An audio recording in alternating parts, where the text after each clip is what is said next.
Di sebuah gazebo, terlihat dua orang pria dan seorang wanita sedang mengobrol.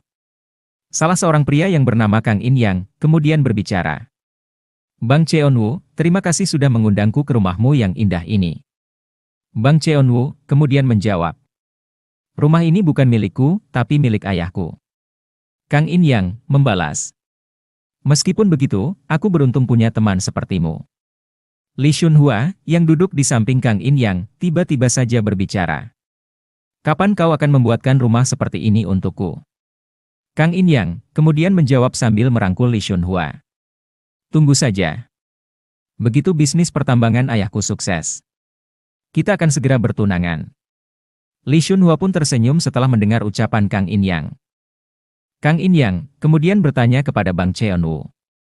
Ngomong-ngomong, apakah kau punya seseorang yang sangat kamu cintai? Bang Cheonwoo tersenyum lalu menjawab. Aku punya.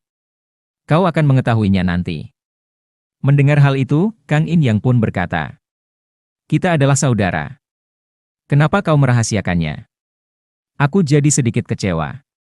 Bang Cheonwoo pun kembali tersenyum, dan tak berbicara lagi. Kang In Yang kemudian mulai memakan makanan yang sudah disajikan di atas meja. Sementara itu, Bang Cheonwoo terus menatap Li Shunhua. Li Shunhua pun sama. Wanita itu terus menatap Bang Cheonwoo sambil tersenyum. Waktu pun berlalu. Di malam harinya, Kang In Yang sedang tidur di kamarnya. Namun, dirinya tiba-tiba saja terbangun. Hal ini karena terdengar bunyi langkah kaki dari luar kamar. Pintu kamar pun terbuka. Beberapa petugas keamanan memasuki kamar, lalu menangkap Kang In Yang atas tuduhan pembunuhan. Beberapa hari kemudian, di penjara geolog, terlihat ada 3 tahanan baru yang sedang berjalan menuju sel penjara. Di antara mereka ada Kang In Yang. Penjara geolog adalah penjara yang memiliki keamanan yang sangat ketat. Bahkan, lokasinya sangat terpencil. Kang In Yang beserta kedua orang lainnya dimasukkan ke dalam sebuah sel penjara. Setelah masuk ke dalam sel, beberapa orang tahanan melihat ke arah mereka bertiga.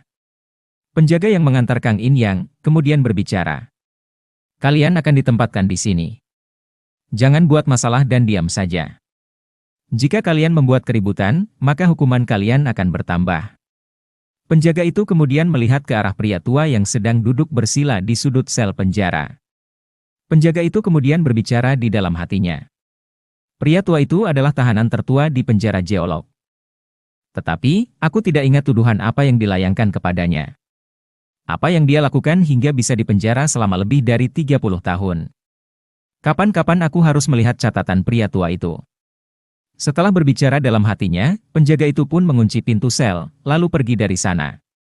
Setelah penjaga pergi, seorang pria botak menghampiri ketiga tahanan yang baru masuk tersebut. Pria botak itu kemudian berbicara. Namaku adalah Byuk-san. Pria botak itu kemudian menunjuk ke arah pria yang sedang duduk. Setelah itu, dirinya berbicara lagi. Kakakku ingin tahu tentang kalian.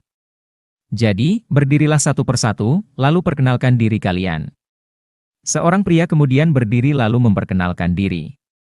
Namaku Ingo Song. Aku mabuk 15 hari yang lalu. Lalu, aku berkelahi dan melukai lawanku. Aku ditangkap karena kejadian tersebut berhubungan dengan seorang jenderal. Byuk-san kemudian menjawab. Ini adalah tempat yang disebut neraka Beijing. Artinya, ini bukanlah tempat untuk kasus yang remeh seperti mabuk dan berkelahi. Ingo Song kemudian berbicara lagi. Alasan perkelahian itu karena seorang selir. Aku berzina dengan seorang selir. Lalu, lawanku datang menemuiku karena hal tersebut. Mendengar hal itu, Byuk-san kemudian berkata. Ternyata itu cukup berat. Bagaimanapun itu adalah perzinahan dan juga penyerangan. Kali ini, giliran pria lain yang memperkenalkan diri. Namaku Seok Jang Myeong. Tahun lalu, aku menyerang beberapa orang secara tidak manusiawi di Doseong. Aku juga diberitahu jika aku akan mendapatkan hukuman mati. Mendengar hal itu, Byuk-san menjadi sedikit ketakutan. Melihat hal ini, pria bernama Seok Jang Myeong itu mengancam Byuk-san. Jika kau ingin hidup lebih lama dariku, maka jangan menggangguku. Byuk-san kemudian bertanya. Apakah di tahun lalu, kau adalah orang yang membunuh manajer umum, juru tulis, dan juga seorang pelacur? Seok Jangmyeong pun mengiyakan pertanyaan Byuksan. Byuksan semakin terkejut. Pasalnya, kasus pembunuhan itu begitu kejam dan juga sudah terkenal di mana-mana. Setelah Seok Jangmyeong memperkenalkan diri. Kali ini, giliran Kang In-yang. Kang In-yang kemudian berdiri lalu berbicara. Aku tidak melakukan apapun. Aku ditangkap ketika tidur, lalu dikirim ke sini. Para tahanan yang ada di sel penjara tertawa setelah mendengar ucapan Kang In-yang. Pasalnya, ini pertama kalinya mereka mendengar jawaban yang begitu polos seperti itu. Byuksan kemudian membentak Kang In-yang. Dasar bodoh. Apa kau ingin mati? Aku akan memberikan kesempatan terakhir. Sebutkan namamu dan tuduhan terhadapmu. Kang In-yang menjawab dengan terbata-bata. Namaku Kang In-yang. Aku ditangkap ketika sedang tidur dan tidak mengetahui alasannya. Byuksan kemudian menendang Kang In-yang. Kang In-yang seketika terpental ke belakang. Melihat hal ini, Wang Sachong pun berdiri, lalu meminta Byuksan untuk berhenti memaksa Kang In-yang. Wang Sachong kemudian bertanya kepada Kang In-yang. Nak, jadi apa yang telah dituduhkan kepadamu? Apa yang dikatakan petugas keamanan ketika menangkapmu? Kang In-yang kemudian menjawab. Mereka mengatakan jika aku sudah membunuh Li Shunhua. Wang Sachong lalu bertanya. Baiklah, kenapa kau membunuhnya? Kang In-yang kembali menjawab dengan ekspresi wajah penuh keyakinan. Aku benar-benar tidak membunuhnya. Mendengar jawaban yang tidak konsisten, Byuksan menjadi emosi dan ingin menghajar Kang In-yang. Namun, Wang Sachong menghadangnya. Wang Sachong kemudian tertawa lalu berbicara kepada Kang In-yang. Ketika aku melihat seseorang, aku dapat melihat apakah orang itu berbohong atau tidak. Merasa jika Wang Sachong percaya padanya. Kang In-yang pun menundukkan kepalanya, lalu berterima kasih.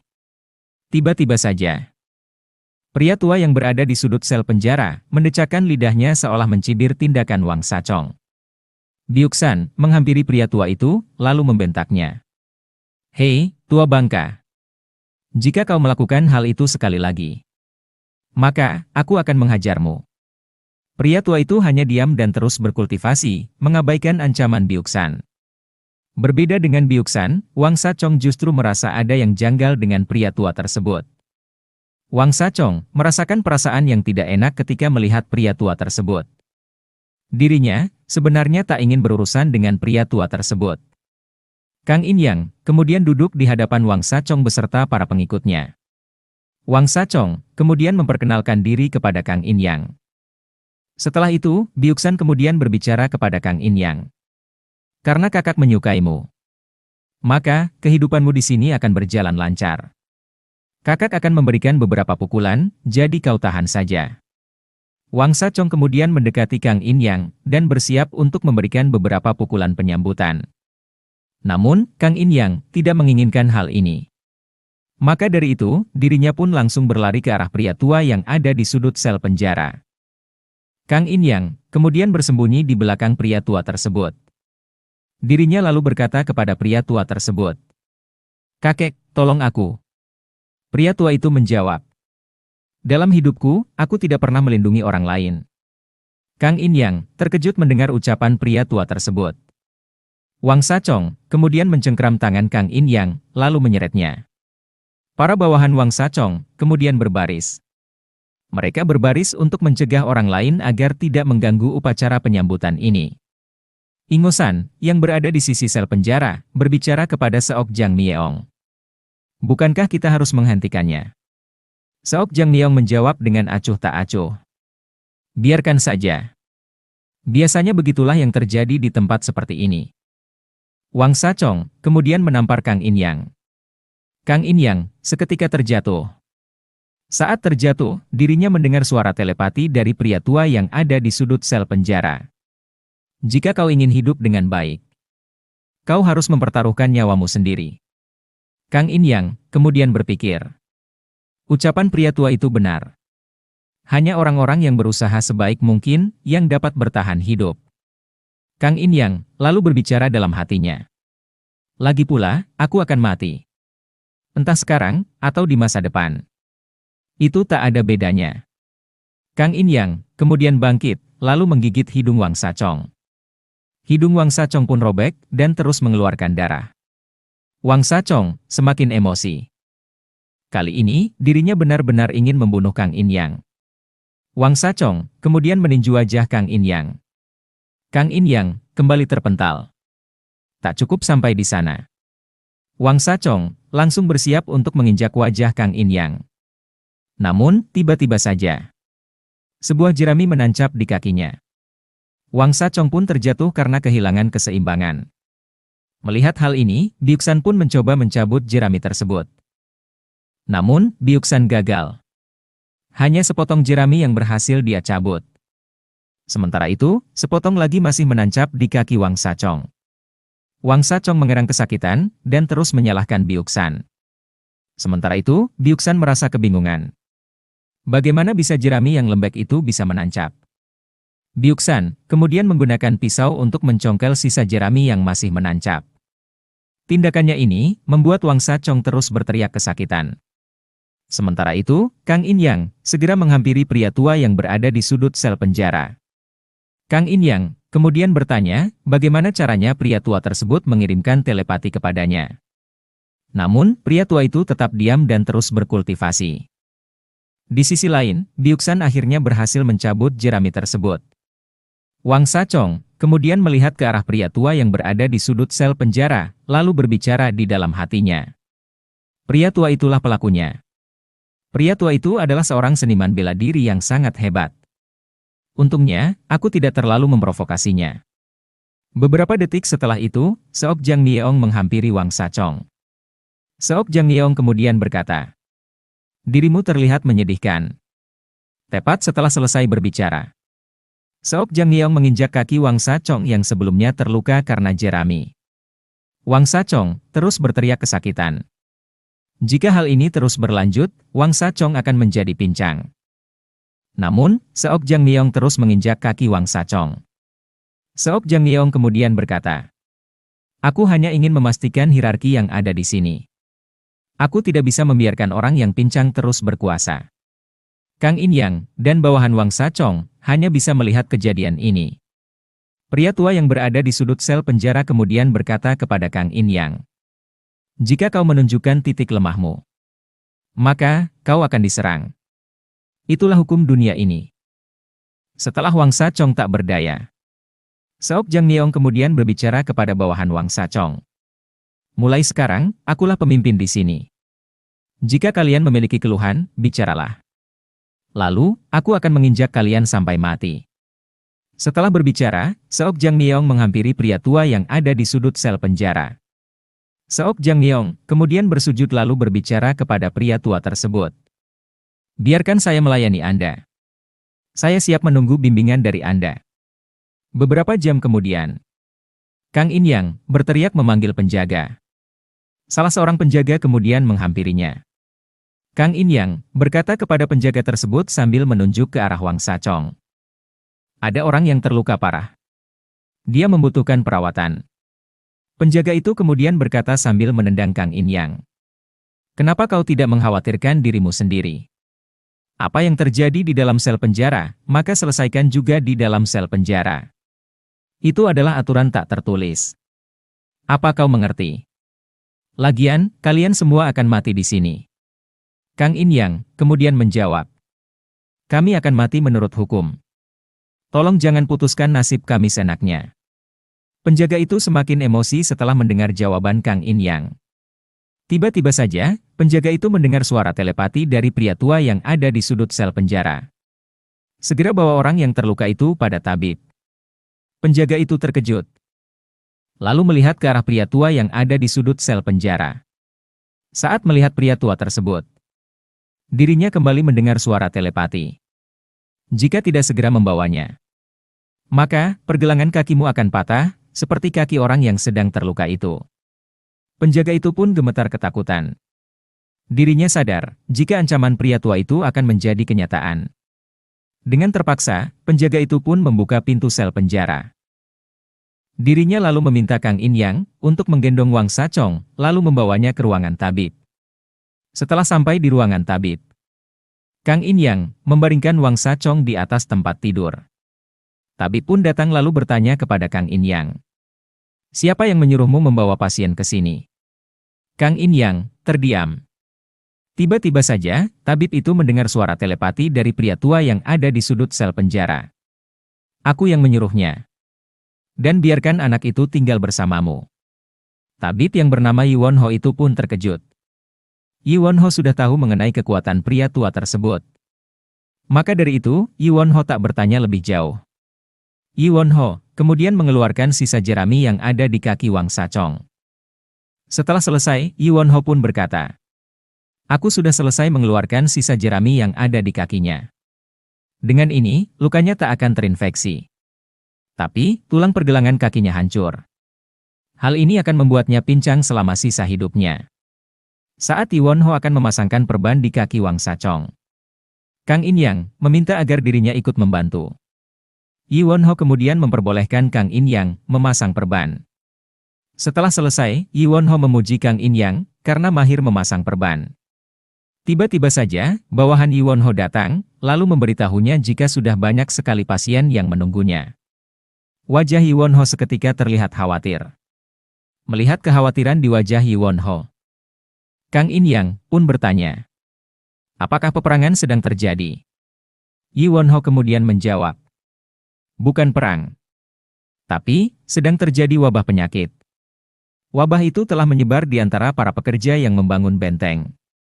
Kang In Yang kemudian bertanya lagi, apakah ada kemungkinan wabah itu menyebar ke sini? Yi Won-ho menjawab, penjara ini sangat terisolasi dari dunia luar. Jadi, kamu tak perlu khawatir. Dan juga, aku ingin kau bekerja di sini. Kami sangat kekurangan tenaga kerja. Tempat ini juga jauh lebih baik jika dibandingkan dengan sel penjara. Aku juga akan mengurus dokumennya. Sehingga, kau bisa segera bekerja di sini. Setelah itu, Yi Won-ho pun meninggalkan ruangan tersebut. Tepat setelah Yi Won-ho pergi, Wang Sachong berbicara kepada Kang In Yang. Terima kasih. Aku tak akan melupakan pertolonganmu.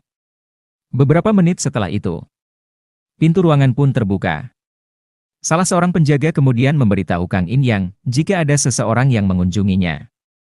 Ternyata, orang yang mengunjunginya adalah Bang Cheon-woo. Bang Cheon-woo kemudian menanyakan kabar Kang In Yang. Kang In Yang menjawab jika dirinya baik-baik saja.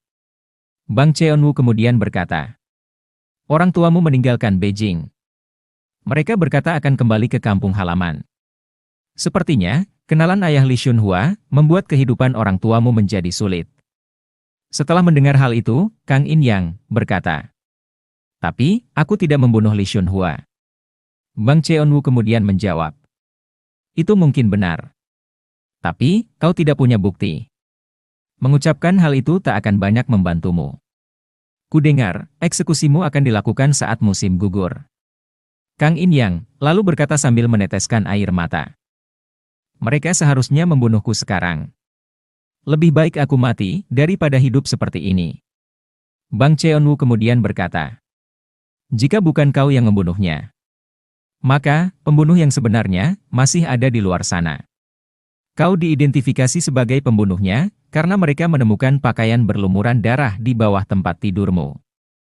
Tapi, bagaimana mereka tahu hal itu sampai-sampai menggeledah kamar tidurmu? Kang In Yang terdiam setelah mendengar ucapan Bang Cheon-woo. Dirinya kemudian berpikir, Li Xunhua pasti punya banyak teman atau kenalan. Lalu, kenapa para penegak hukum langsung mendatangi kamarnya? Bang Cheon-woo berbicara lagi.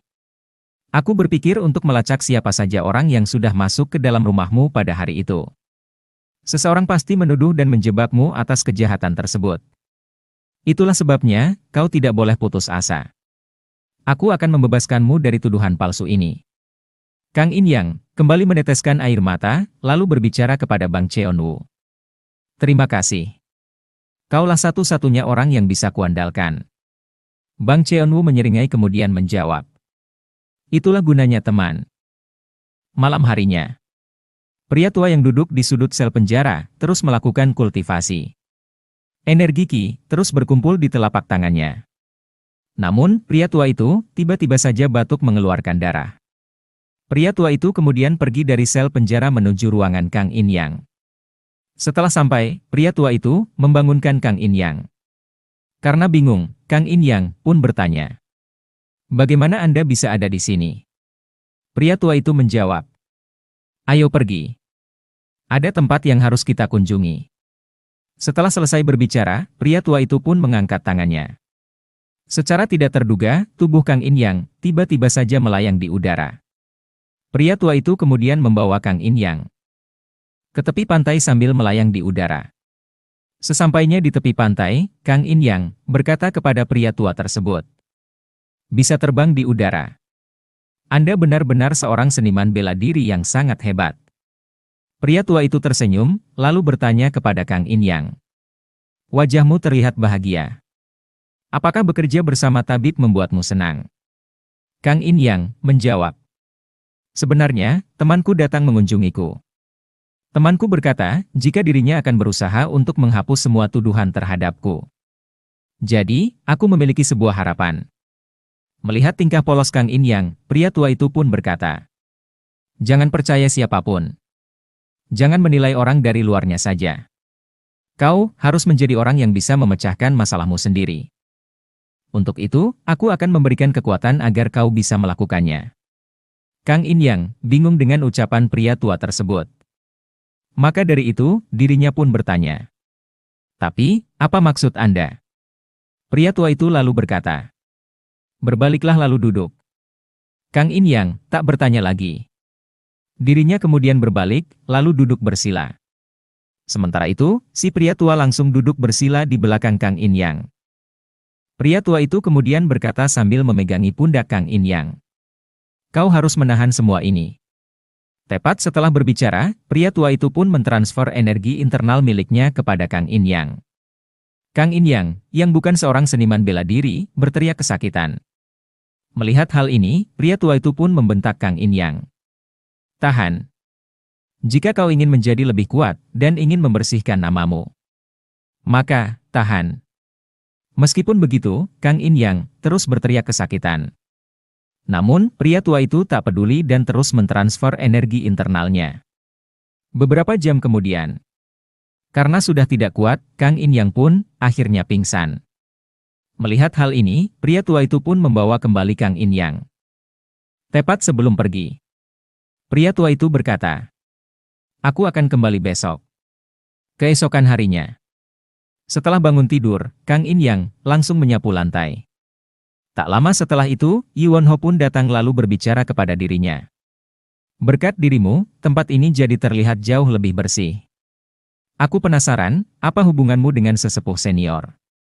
Kang In Yang tahu jika sesepuh senior yang disebutkan oleh Yi Wonho adalah pria tua yang selalu duduk di sudut sel penjara.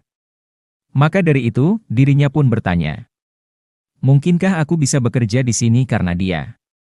Yi Wonho kemudian menjawab, "Benar sekali. Aku bisa bertahan hidup karena sesepuh senior. Jadi aku menerima permintaannya. Bagaimanapun, aku baru pertama kali melihat sesepuh senior membantu seorang tahanan di penjara ini.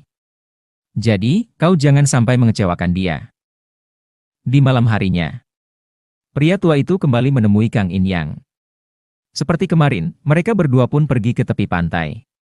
Karena penasaran, Kang In Yang bertanya kepada pria tua tersebut, "Bolehkah aku bertanya kepada Anda? Kenapa Anda membantu saya? Saya ingin tahu alasannya." Pria tua itu menghela nafasnya, lalu berbicara, "Namaku adalah Go Eun Jong. Sekitar 30 tahun lalu, aku hanyalah pencuri kecil yang lemah.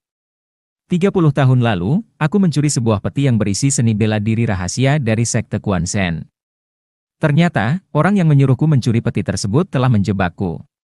Tak lama setelah aku mencurinya, aku diburu.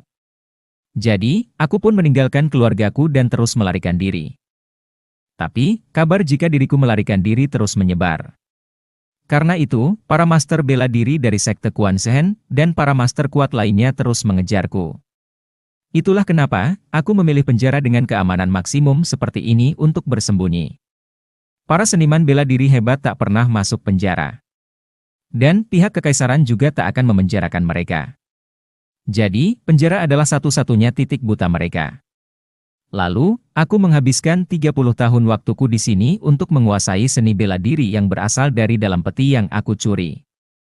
Ternyata, seni bela diri tersebut diciptakan oleh pendiri sekte Quan Shen. Saat ini aku hampir menguasainya. Namun, aku terkena penyakit yang disebabkan karena wabah. Sebelumnya aku berpikir jika aku akan kembali ke keluargaku dan hidup seperti dahulu. Namun, hidup selalu bertentangan dengan harapanku sendiri. Aku rasa mungkin begitulah kehidupan. Tidakkah kau merasakan hal yang sama setelah hidupmu kacau balau? Kang In Yang terdiam sejenak setelah mendengarkan perkataan Go Eunjong. Setelah beberapa detik diam, dirinya pun bertanya kepada Go Eunjong. Jika begitu, Anda harusnya dirawat oleh tabib. Go Eunjong menjawab dengan ekspresi wajah sedih. Tidak ada obat untuk wabah penyakit ini. Go Eunjong terdiam sejenak lalu kembali berbicara. Aku telah melihat berbagai macam orang di penjara. Manusia adalah makhluk yang tidak bisa dipercaya. Intinya, ini berlaku untukmu juga. Aku tidak tertarik apakah kau adalah pelaku pembunuhan atau bukan. Aku bukan dewa. Jadi, aku tidak bisa melihat kebenarannya. Terlepas dari hal itu, aku memilihmu dan memanggilmu ke sini, karena aku tak punya pilihan lain. Kang In Yang masih muda dan tak tahu mengenai seni bela diri. Dirinya tentu tidak begitu paham dengan perkataan Go Eunjong. Kang In Yang kemudian berbicara dengan penuh kebingungan. Aku benar-benar tidak mengerti dengan apa yang Anda bicarakan. Go Eunjong kemudian berkata, setelah kau keluar dari tempat ini, aku ingin kau memenuhi permintaanku. Ini sebagai imbalan atas pengetahuan dan keterampilan seni bela diri yang akan kuberikan padamu. Kang In Yang menjawab dengan ragu-ragu. Tapi, aku akan dihukum mati. Aku tidak punya banyak waktu yang tersisa. Go Eunjong membentak Kang In Yang. Jika kamu memutuskan untuk menguasai seni bela diri yang akan kuberikan ini, maka hukuman mati itu tidak akan ada gunanya. Kang In Yang kembali berbicara dengan ragu-ragu. Tapi, saya belum pernah belajar seni bela diri. Bagaimana jika saya tidak berbakat? Go Eunjong kemudian berkata, bukankah sudah kubilang sebelumnya, jika aku awalnya hanya seorang pencuri? Aku mempelajari seni bela diri di umur 30 tahun. Jika kau mulai mempelajari seni bela diri sekarang, maka kau bisa jadi kuat sepertiku. Bahkan, mungkin lebih kuat dariku. Aku pikir potensimu lebih baik, karena kau akan mempelajarinya di usia yang sangat muda. Setelah mendengar penjelasan Go Eunjong, Kang In Yang berbicara dengan penuh keyakinan. Baiklah, saya akan mempelajari seni bela diri. Tapi, apa yang Anda ingin saya lakukan setelah berhasil menguasainya? Mendengar jawaban Kang In Yang, Go Eunjong meneteskan air matanya lalu berbicara. 30 tahun lalu, aku memiliki anak dan juga istri. Tolong cari mereka. Dan tolong, beritahu kepada mereka jika aku tidak punya pilihan lain, selain meninggalkan mereka. Dan, jika anakku adalah seorang seniman bela diri, tolong ajarkan dia seni bela diri yang sama, seperti yang akan kuajarkan kepadamu. Hanya itu permintaanku. Permintaan pria bodoh yang sepenuhnya tidak bisa melupakan keluarganya. Setelah mendengar permintaan Go Eunjong, Kang In Yang pun menjawab, saya pasti akan mewujudkannya. Setelah percakapan tersebut, Kang In Yang duduk bersila. Sementara itu, Go Eunjong duduk di belakangnya. Go Eunjong kemudian mentransfer energi internalnya. Sama seperti kemarin, Kang In Yang merasa kesakitan. Namun, hari ini, dirinya tak berteriak kesakitan. Kang In Yang tetap diam dan menahan semua rasa sakit yang ada. Hal ini karena dirinya memiliki harapan baru. Jika dirinya bisa menguasai seni bela diri, maka dirinya bisa terbebas dan tak terikat lagi dengan penjara geolog. 2 minggu kemudian, Kang In Yang tersenyum bahagia saat melihat otot-otot di tubuhnya mulai tumbuh. Hal ini karena selama 2 minggu terakhir, dirinya terus berlatih seni bela diri dan menerima transfer energi dari Go Eunjong. Tiba-tiba saja, pintu ruangan terbuka. Yi Won-ho memberitahu Kang In Yang jika Go Eunjong sudah meninggal. Kang In Yang langsung pergi ke tepi pantai untuk melihat jenazah Go Eunjong. Kang In-yang meneteskan air mata sambil menatap api yang terus membakar tubuh Go Eun-jong. Kang In-yang sebelumnya tampak bahagia. Namun, kini dirinya merasa menyesal. Dirinya menyesal karena belum sempat memanggil Go Eun-jong dengan sebutan guru. Meskipun begitu, Kang In-yang tetap mengingat pesan terakhir Go Eun-jong. Dirinya harus menguasai seni bela diri yang sudah diciptakan oleh pendiri sekte Quan Shen. Seni bela diri tersebut adalah Jung Yang Nam Hyeon Geol, serta teknik pernapasan yang bernama Sun Yang Mu Geuk Gong. Kang In-yang kemudian bersujud, lalu berjanji akan menguasai seni bela diri dan teknik pernapasan tersebut. Beberapa hari setelah kematian Go Eun-jong. Kali ini, giliran Yi Won-ho yang terbaring sakit, penyebabnya sama seperti Go Eun-jong, yaitu wabah penyakit. Yi Won-ho mengalami demam yang sangat tinggi. Karena hal ini, Kang In-yang pun merawat Yi Won-ho. Namun, suhu badan Yi Won-ho terus bertambah, seluruh tubuhnya terasa sangat panas. Selain itu, Yi Won-ho juga terus batuk mengeluarkan darah. Melihat hal ini, Kang In-yang menemui tabib lain untuk mengecek kondisi Yi Won-ho. Beberapa tabib akhirnya datang. Mereka lalu memeriksa kondisi Yi Won-ho. Namun, mereka semua ketakutan karena kondisi Yi Won-ho sudah sangat parah. Para tabib itu pun lari ketakutan meninggalkan ruangan tempat di mana Yi Won-ho dirawat.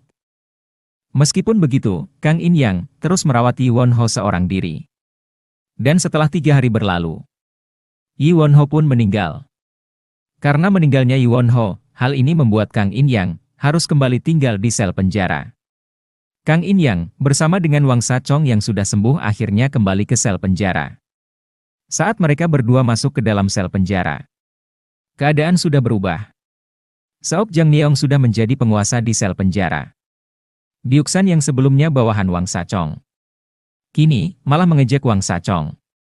Wang Sachong yang emosi, kemudian menendang kepala Seok Jang Myeong.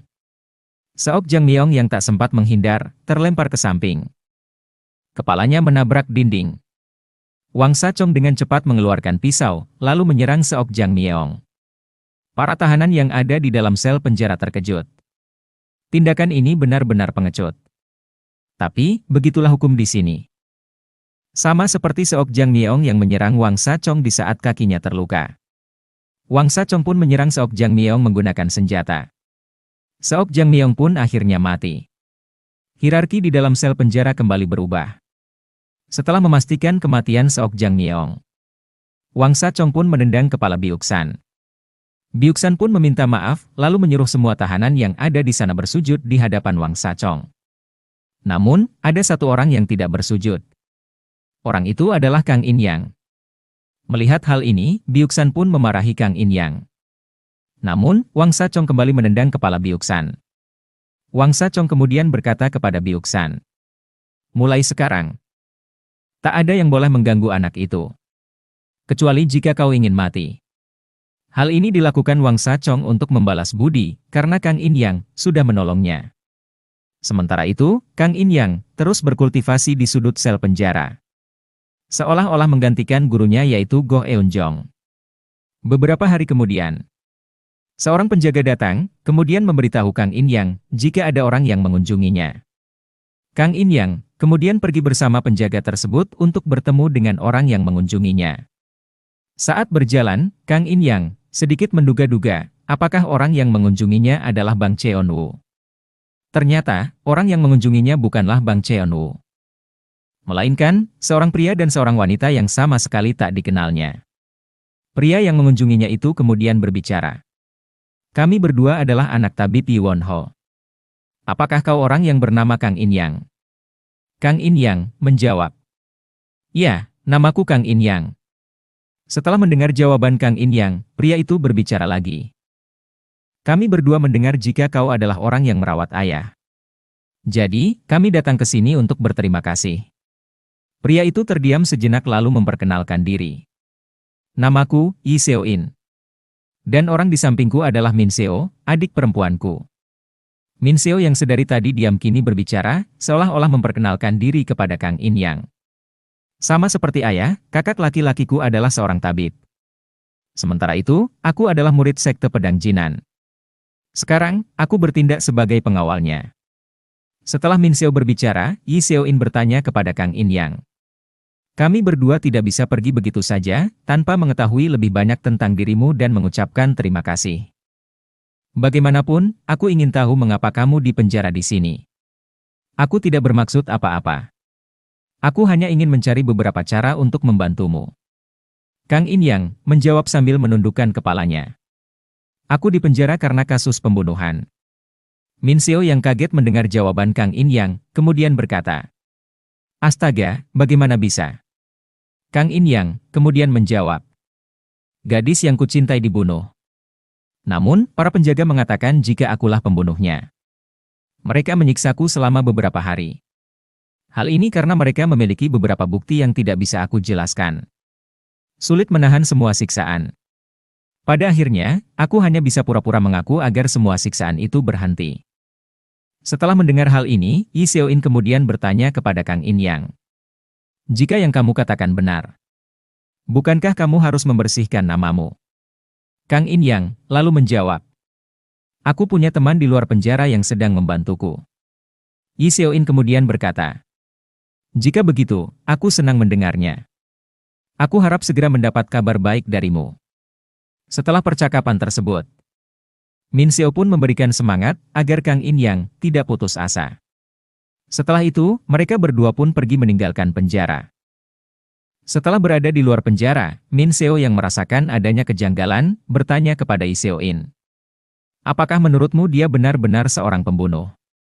Seseorang dengan mata yang cerah sepertinya tidak mungkin melakukan hal tersebut. Yi Xiaoin kemudian menjawab. Meskipun begitu, kau tidak bisa menilai orang berdasarkan penampilannya saja. Mereka berdua pun terus berjalan pergi. Namun, Min Xiao tetap merasa yakin dengan penilaiannya. Dan begitulah akhirnya. Mereka berdua adalah orang terakhir yang mengunjungi Kang In Yang. Setelah hari ini, tidak ada seorang pun yang mengunjunginya lagi. Hari-hari pun berganti. Kang In Yang tidak memikirkan lagi kenapa tidak ada orang yang mengunjunginya. Dirinya terus melakukan kultivasi di sudut sel penjara. Sekarang, Kang In Yang hanya fokus pada tujuannya, yaitu untuk menguasai seni bela diri yang diwariskan gurunya. Tanpa terasa, 10 tahun pun berlalu. Sudah banyak tahanan yang datang dan pergi meninggalkan penjara geolog. Baik dengan hukuman mati, atau dipindahkan ke tempat lain. Namun, anehnya, Kang In Yang tetap berada di sini. Hari di mana dirinya akan dieksekusi pun tak kunjung datang. Kehidupan yang keras di dalam penjara, perlahan-lahan, membuat kepribadiannya berubah. Kang In Yang bukan lagi laki-laki naif. Dirinya, kini telah berubah menjadi pria yang sedikit gila. Dan tak kenal takut. Beberapa tahanan bertanya-tanya setelah melihat Kang In yang terus duduk bersila di sudut sel penjara. Mereka semua adalah tahanan yang belum lama menghuni sel penjara ini. Meskipun begitu, mereka semua tahu jika Kang In adalah orang berbahaya dan tak boleh diganggu. 2 bulan lalu, ada seorang tahanan dihajar habis-habisan oleh Kang In Maka dari itu, mereka hanya bisa saling berbisik satu sama lain, sambil melihat Kang In Tapi, Kang In bisa mendengar jika mereka sedang membicarakannya. Kang In berkata kepada mereka, apa kalian sedang membicarakan aku? Jika kalian ingin mengatakan sesuatu kepadaku, maka katakanlah. Mereka kemudian menjawab dengan wajah ketakutan. Tidak ada apa-apa. Beberapa jam setelah itu, pintu sel penjara tiba-tiba terbuka. Tahanan baru memasuki sel penjara dengan diantar oleh petugas penjara. Berbeda dengan tahanan lain, tahanan baru ini terlihat seperti seorang pejabat yang memiliki latar belakang yang sangat tinggi. Bahkan, penjaga yang mengantarnya pun menghormatinya. Dan memanggilnya jenderal. Sontak, hal ini membuat para tahanan yang berada di dalam sel penjara kaget. Bagaimana bisa seorang pria yang dipanggil jenderal bisa masuk ke dalam penjara seperti ini? Pria berjanggut panjang, yang merupakan tahanan baru itu pun kemudian duduk. Nama pria berjanggut panjang itu adalah Jiang Taisan. Emma Jong Saam, yang mengklaim dirinya adalah orang terkuat nomor 2 di sel penjara ini, menghampiri Jiang Taisan. Emma Jong Saam kemudian berkata kepada Jiang Taisan. Siapa namamu, Tuan Pendatang Baru? Jiang Taisan kemudian menjawab. Kamu tidak perlu tahu. Aku tidak ingin mengenal kalian. Jadi, jangan ganggu aku. Merasa diremehkan, Emma Jongsaam pun membentak Jiang Taisan. Setidaknya kami harus tahu namamu. Jadi, kami bisa memperlakukanmu dengan baik. Jiang Taisan menjawab sambil melotot ke arah Emma Jongsaam. Apa kau ingin mati? Nafas Emma Jongsaam tiba-tiba saja terengah-engah. Emma Jongsaam merasa jika lehernya seolah-olah tercekik. Dirinya kemudian sadar, jika tahanan baru itu bukan orang sembarangan. Dirinya salah karena sudah mengganggunya. Sementara itu, tahanan lain terlihat kaget melihat kejadian ini. Para tahanan lain kemudian merasa takut. Pasalnya, sekarang ada dua orang yang berbahaya di dalam sel penjara ini. Beberapa jam kemudian, penjaga datang, lalu memberikan makanan kepada para tahanan yang berada di sel penjara. Emma Jongsaam kemudian membawa beberapa makanan tersebut, lalu memberikannya kepada Jiang Taisan.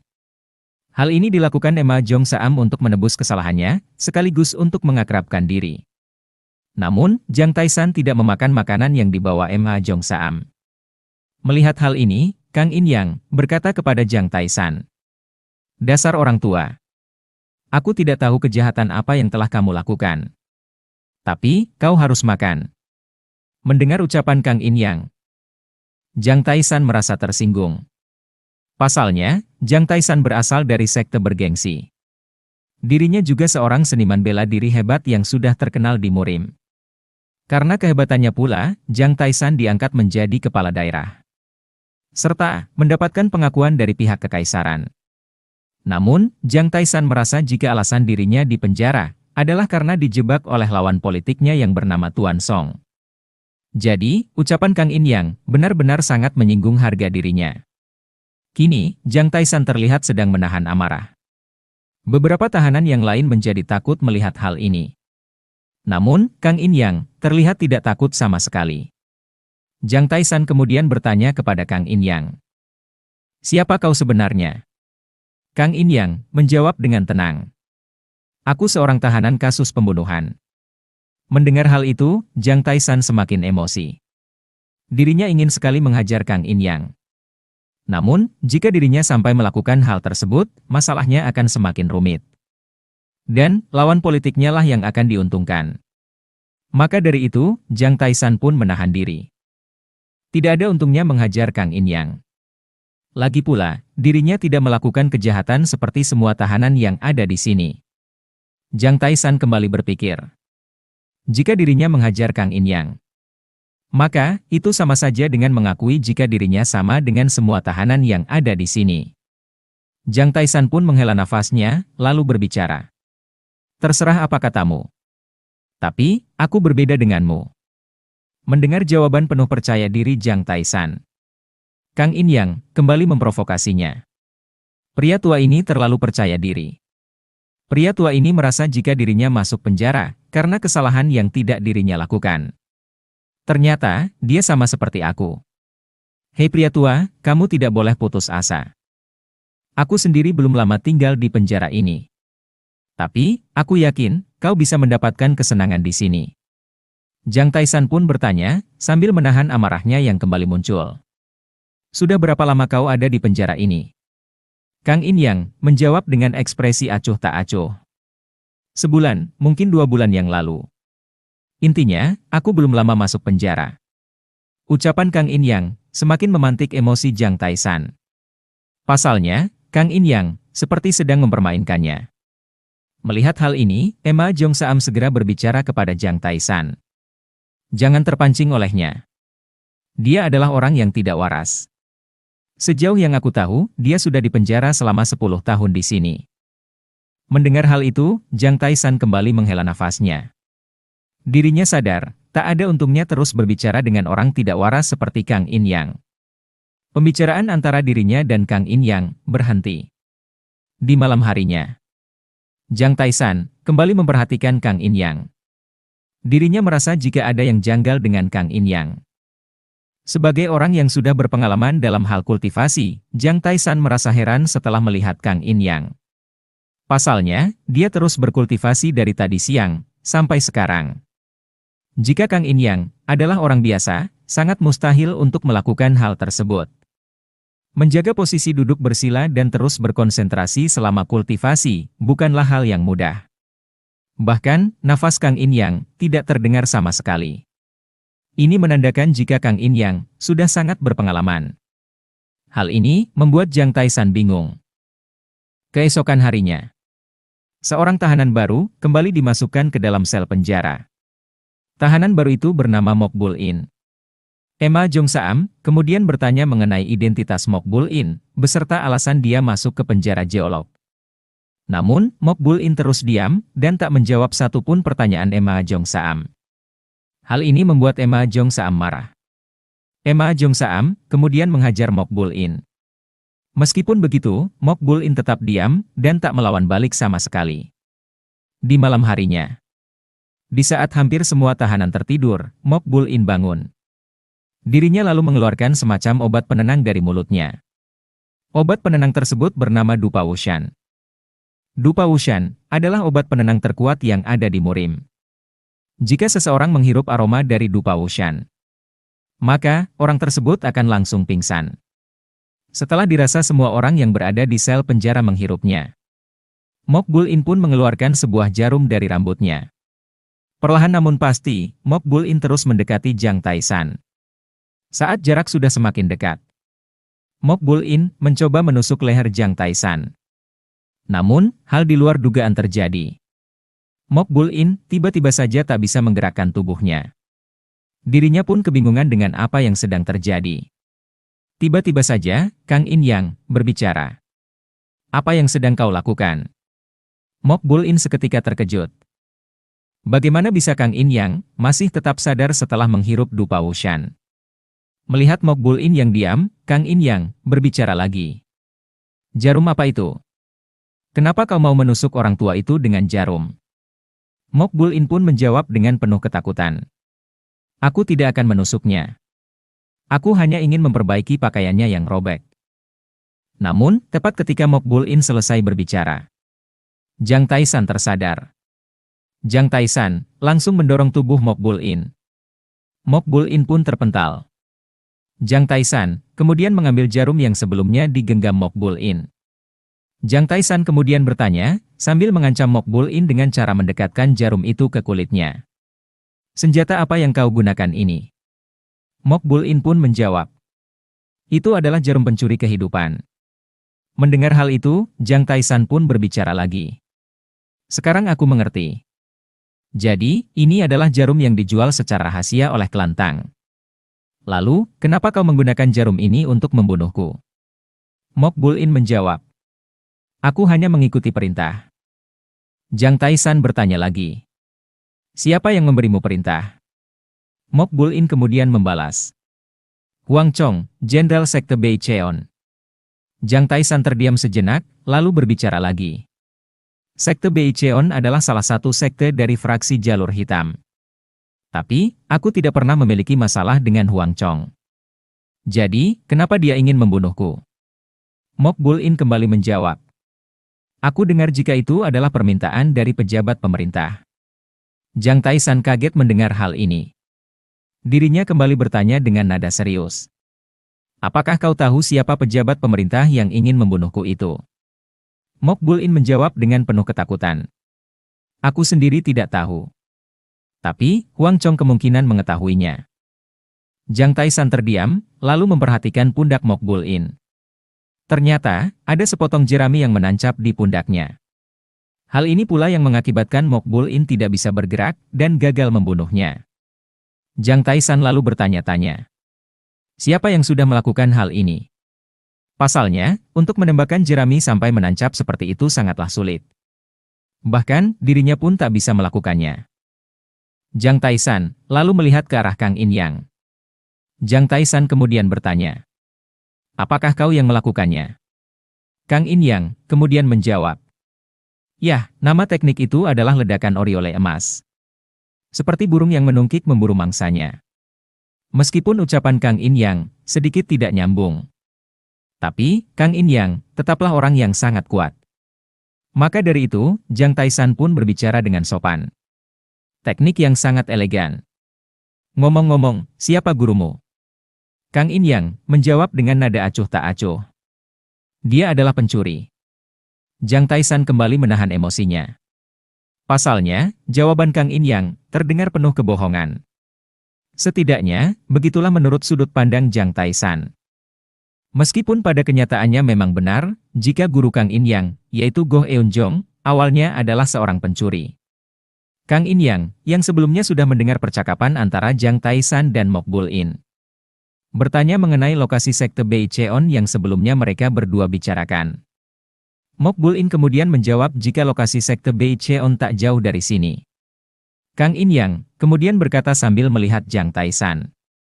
Sepertinya pria tua ini ingin pergi ke sana dan bertanya kepada orang bernama Huang Chong. Baiklah, jika begitu mari kita pergi ke sana.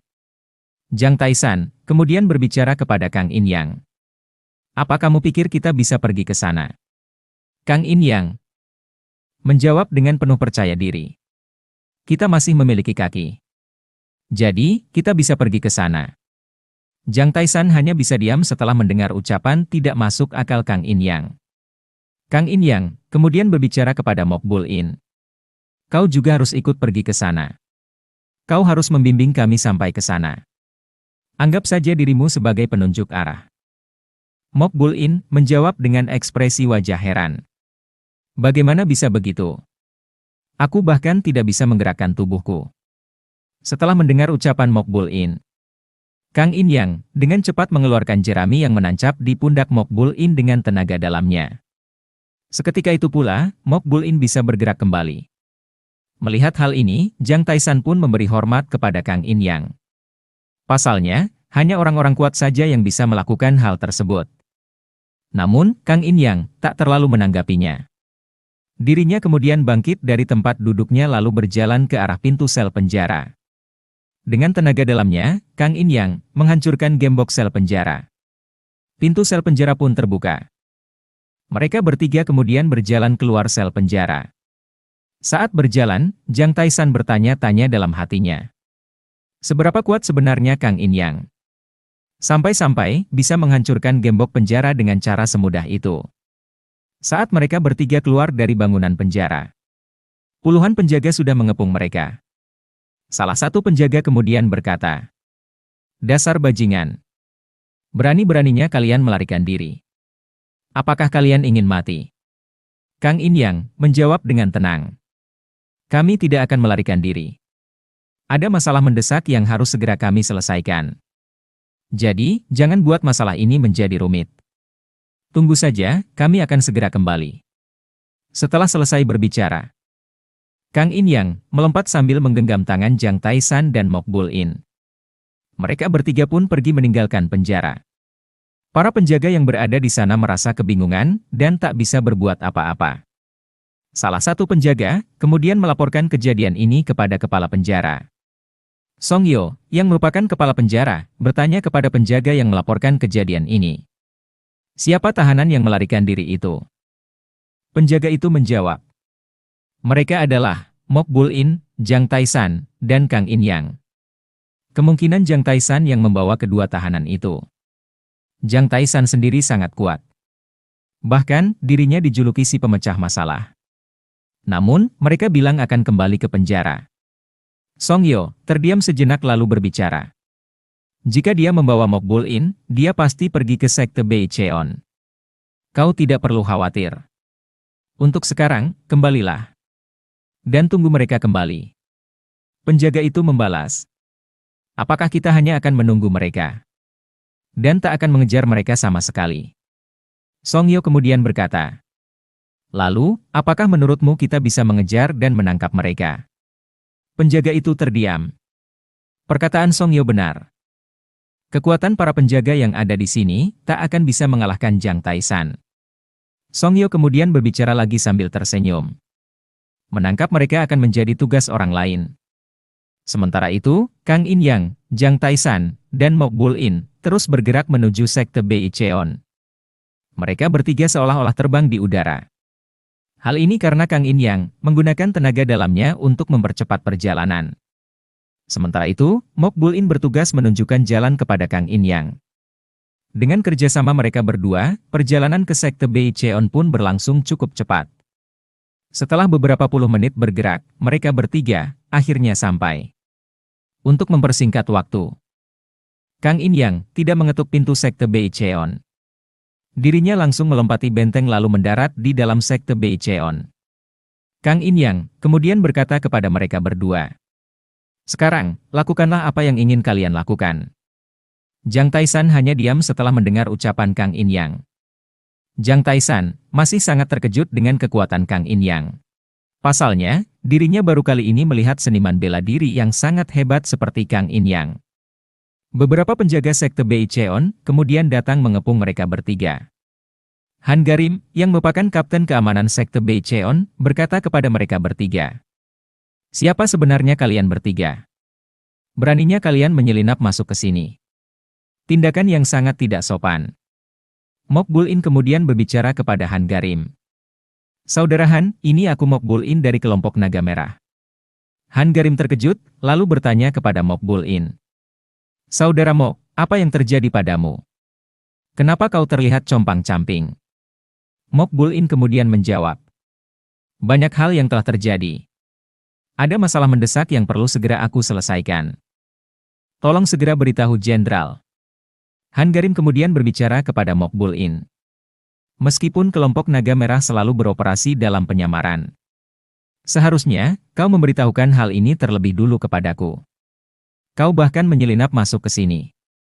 Ditambah, kau ingin bertemu dengan Jenderal malam-malam begini." Mok Bul-in terdiam sejenak, dirinya merasa bingung. Pasalnya, hanya Jenderal dan Ketua Sekte saja yang mengetahui jika dirinya dikirim ke penjara geolog untuk membunuh Jang Taisan. Mok Bul-in menghela nafasnya lalu berbicara, "Ada alasan bagus kenapa aku melakukan hal ini. Aku meminta pengertianmu dan segera beritahu Jenderal." Han Garim kemudian bertanya, "Lalu, siapa dua orang ini?" Mok Bul-in menjawab dengan ekspresi memaksa, "Tolong segera beritahu Jenderal, aku membawa Tuan Jang Taisan ke sini. Aku yakin Jenderal akan mengerti maksudku." Han Garim dan para penjaga yang lain kaget setelah mendengar nama Jang Taisan. Han Garim kemudian memerintahkan salah satu penjaga untuk memberitahu Jenderal Huang Chong. Sementara itu, di atas genteng, terlihat beberapa orang berpakaian hitam sedang menonton secara diam-diam. Mereka adalah regu malaikat maut dari Istana Kekaisaran. Mereka bertugas menangkap tahanan yang ahli seni bela diri. Salah satu dari mereka kemudian berbicara, "Mari kita tunggu sebentar lagi." Orang yang berbicara tersebut dipanggil Gong. Dirinya sangat percaya diri bisa menangkap Jang Taisan. Pasalnya, para anggota regu malaikat maut adalah para seniman bela diri yang sangat kuat. Ketua keamanan Sekte Beicheon yang bernama Gok Somun menemui Jang Taisan. Gok Somun kemudian berbicara kepada Jang Taisan, "Saya tidak tahu karena alasan apa Anda ingin bertemu dengan Jenderal. Tapi, bolehkah saya memandu Anda ke ruang pertemuan?" Meskipun perkataan Gok Somun sangat sopan, tapi Jang Taisan menjawab dengan nada tinggi, "Kami tidak datang sebagai tamu. Jadi, aku akan menunggunya di sini." Setelah melihat dan mendengar respon Jang Taisan, Gok Somun pun berpikir jika sesuatu yang tidak menyenangkan telah terjadi. Beberapa menit kemudian, Jenderal Huang Chong muncul bersama para bawahannya. Huang Chong kemudian bertanya kepada Jang Taisan, "Untuk alasan apa kau memanggilku?" Jang Taisan kemudian menjawab, "Apakah kau orang yang mengirim seseorang untuk membunuhku?" Mendengar hal itu, Huang Chong pun menyangkalnya. "Tuduhan macam apa ini? Apakah kau menyelinap ke sini hanya untuk menuduhku seperti ini?" Jang Taisan kemudian menjawab sambil mendorong Mok Bul-in, "Dasar bajingan. Beraninya kau berbohong. Padahal buktinya sudah ada di depanmu. Mok Bul-in yang kau kirim sudah mengatakan semuanya." Merasa tak bisa mengelak lagi, Huang Chong membentak Jang Taisan, "Beraninya kau berbicara seperti itu. Kau hanyalah seorang seniman bela diri yang sudah dibutakan oleh ambisi. Kau dipenjara karena menerima suap. Namun, kau malah menuduhku seperti itu." Jang Taisan seketika terdiam. Dirinya bingung dengan perkataan Huang Chong. Jiang Taisan merasa tak pernah menerima suap sekalipun. Ini adalah tuduhan palsu yang sangat kejam. Melihat Jiang Taisan yang diam, Huang Chong pun berbicara kepada para bawahannya. Seperti yang kalian semua lihat, Jiang Taisan adalah pria bermuka dua. Dia menyelinap masuk ke sini secara diam-diam seperti pencuri. Kalian semua, tangkap Jiang Taisan. Jika dia melawan, kalian bisa langsung membunuhnya. Para bawahan Huang Chong pun menyerang Jiang Taisan. Jiang Taisan dengan sigap langsung menghalau serangan dengan tenaga dalamnya. Salah satu orang yang menyerangnya kemudian terpental.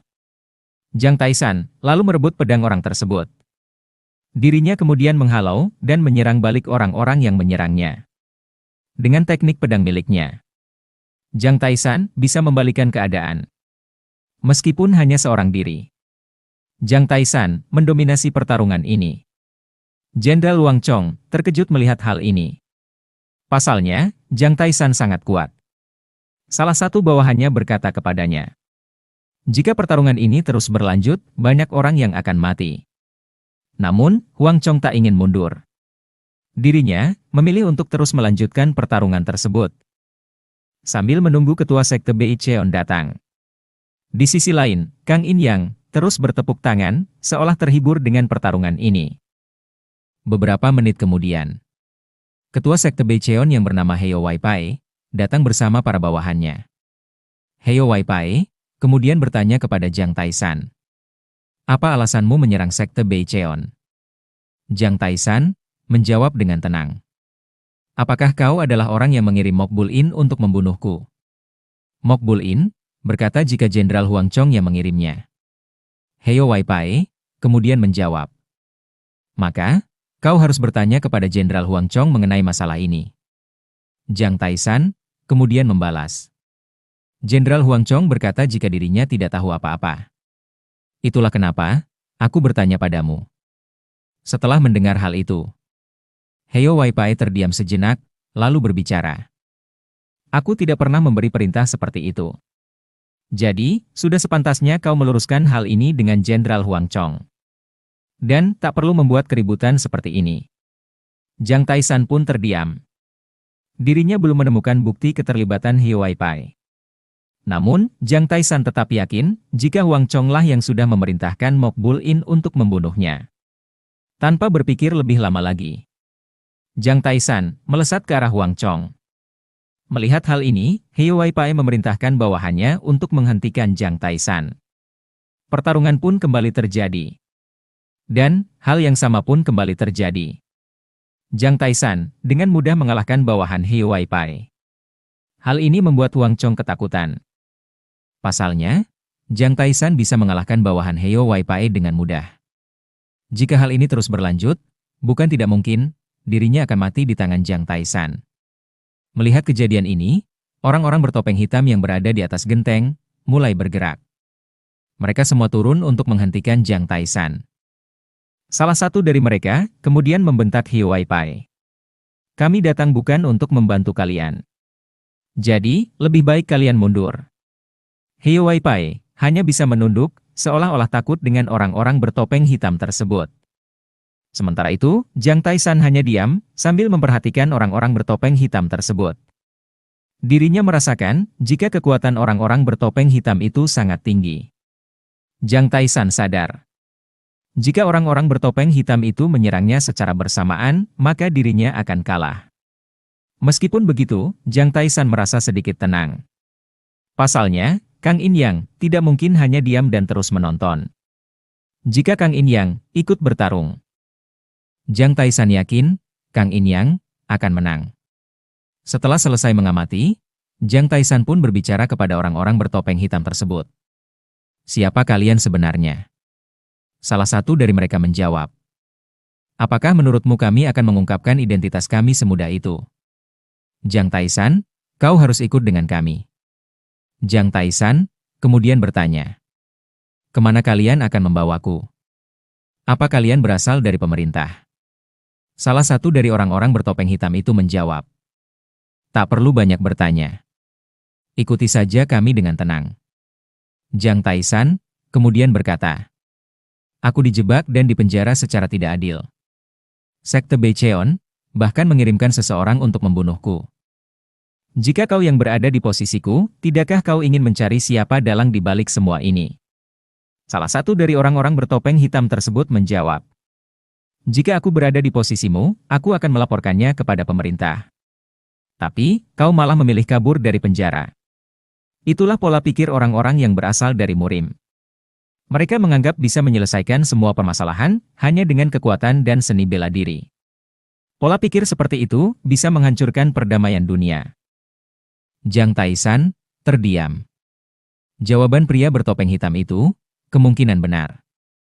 Jika sudah seperti ini, hukuman kepada dirinya akan bertambah. Pasalnya, dirinya sudah berkelakuan buruk dan kabur dari penjara. Dan, lawan politiknya lah yang akan diuntungkan. Melihat Jiang Taishan yang diam, pria bertopeng hitam itu pun berteriak. Kami adalah regu malaikat maut yang dikirim oleh Istana Kekaisaran. Kami bertugas untuk menangkap tahanan yang ahli dalam seni bela diri. Jiang Taishan, aku sarankan agar kau segera tunduk dan patuh. Jiang Taishan sangat terkejut mendengar ucapan pria bertopeng hitam tersebut. Pasalnya, mereka diperintahkan oleh Istana Kekaisaran.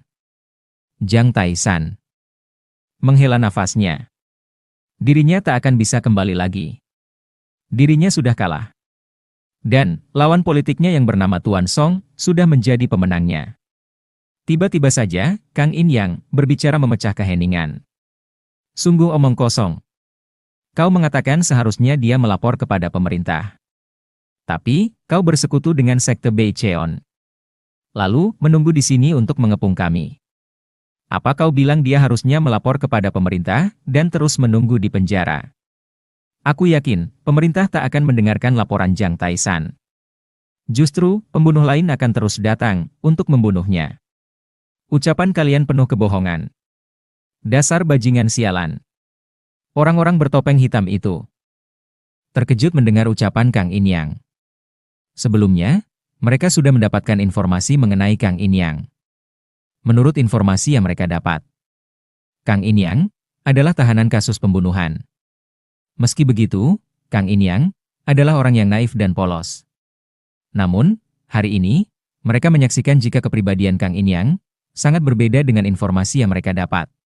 Pemimpin dari orang-orang bertopeng hitam itu membentak Kang In Yang.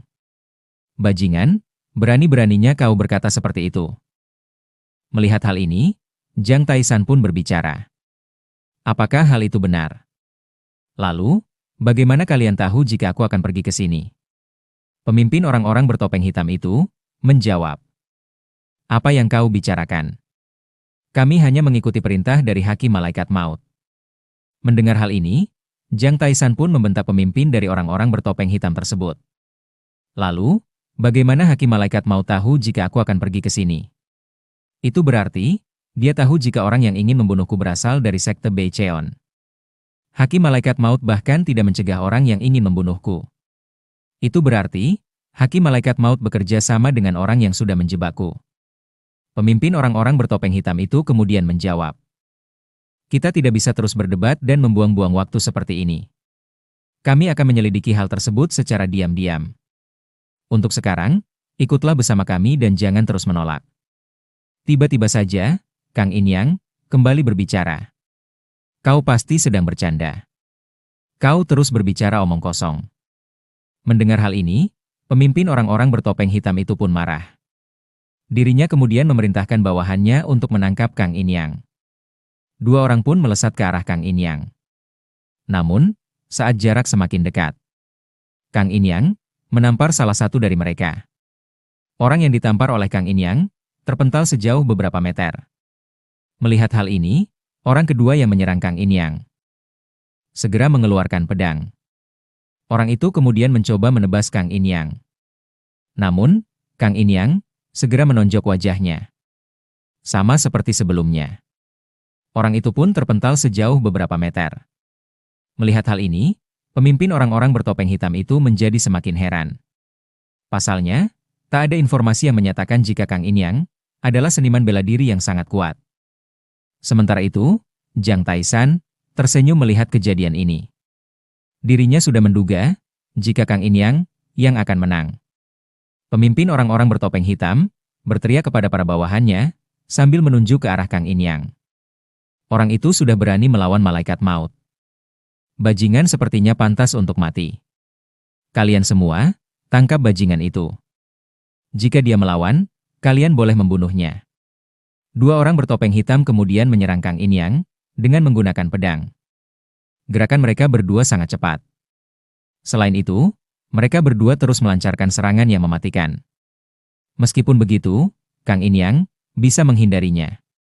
Kang In Yang kemudian menampar dan menendang mereka berdua di saat yang bersamaan. Gerakan Kang In Yang sangat cepat.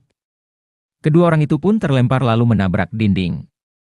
Pemimpin orang-orang bertopeng hitam semakin terkejut.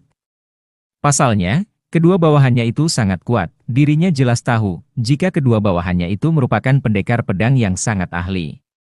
Namun, Kang In Yang bisa mengalahkan mereka berdua dengan mudah. Pemimpin orang-orang bertopeng hitam itu kemudian berkata, "Siapa kau sebenarnya?" Kang In Yang menjawab dengan kata-kata yang sulit dimengerti. "Siapa aku sebenarnya? Kenapa kau tidak mengetahui siapa aku? Apakah aku adalah orang jahat?" Setelah berbicara, Kang In Yang berjalan mendekati pemimpin orang-orang bertopeng hitam.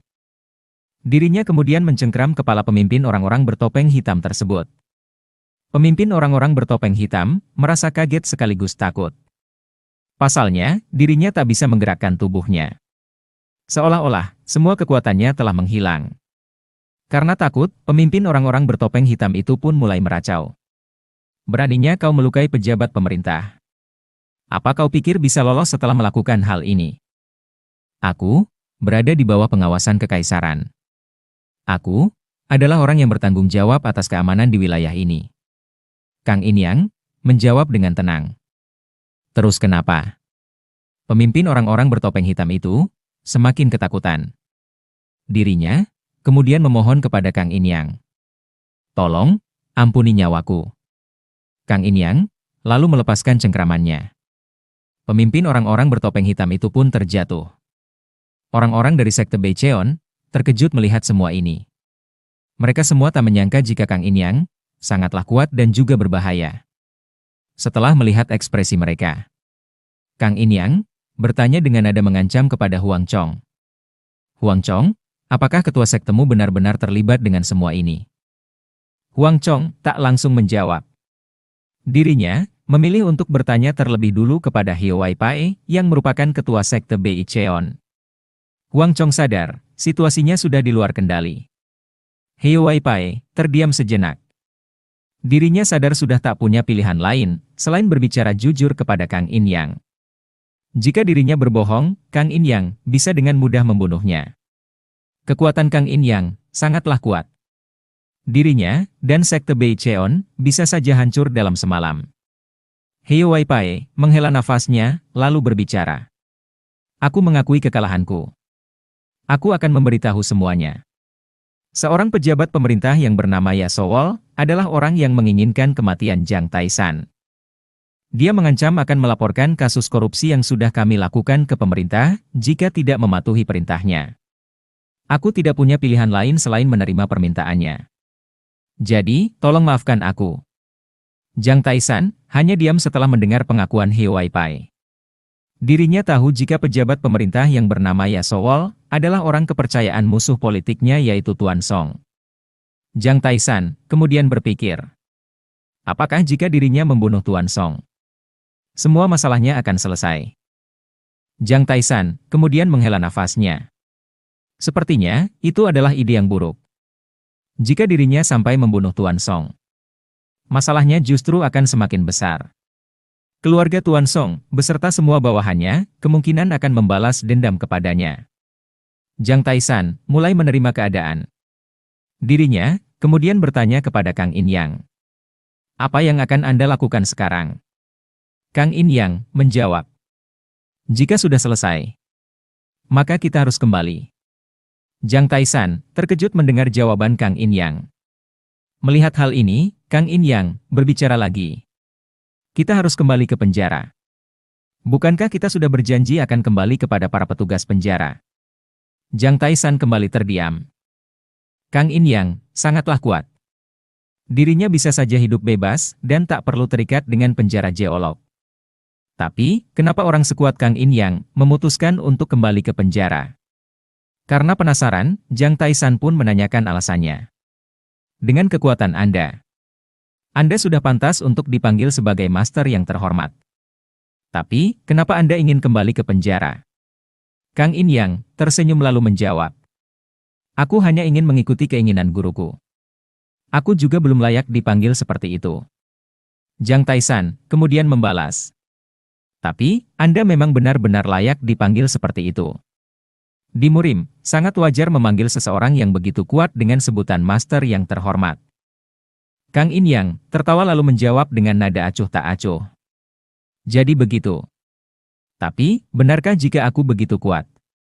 Beberapa orang di penjara bahkan menyebutku bajingan gila. Mok Bul In, yang sedari tadi memperhatikan, kini memiliki satu kesimpulan, jika Kang In Yang benar-benar tidak waras dan sudah gila. Sementara itu, Jiang Taishan hanya tersenyum. Dirinya sudah tidak terkejut lagi dengan kegilaan Kang In Yang. Kini, dirinya bahkan sangat menghormati Kang In Yang. Jiang Taishan kemudian bertanya kepada Kang In Yang. Apakah kita akan kembali sekarang? Kang In Yang kemudian menjawab. Jika tidak ada hal lain lagi, maka kita harus kembali sekarang. Para penjaga mungkin akan marah jika kita terlambat. Setelah selesai berbicara, Kang In Yang menatap Mok Bul In. Mok Bul In kemudian bertanya. Apa aku juga harus kembali ke penjara? Kang In Yang menjawab singkat. Tentu saja. Mok Bul In merasa menyesal. Seharusnya, dia kabur dari sini secara diam-diam saat pertarungan sedang terjadi. Namun, karena penasaran, dirinya terus menonton pertarungan. Kang In Yang kemudian mencengkeram tangan mereka berdua. Dirinya kemudian melompat, lalu pergi meninggalkan sekte Bei Cheon bersama dengan Jiang Taishan dan Mok Bul In.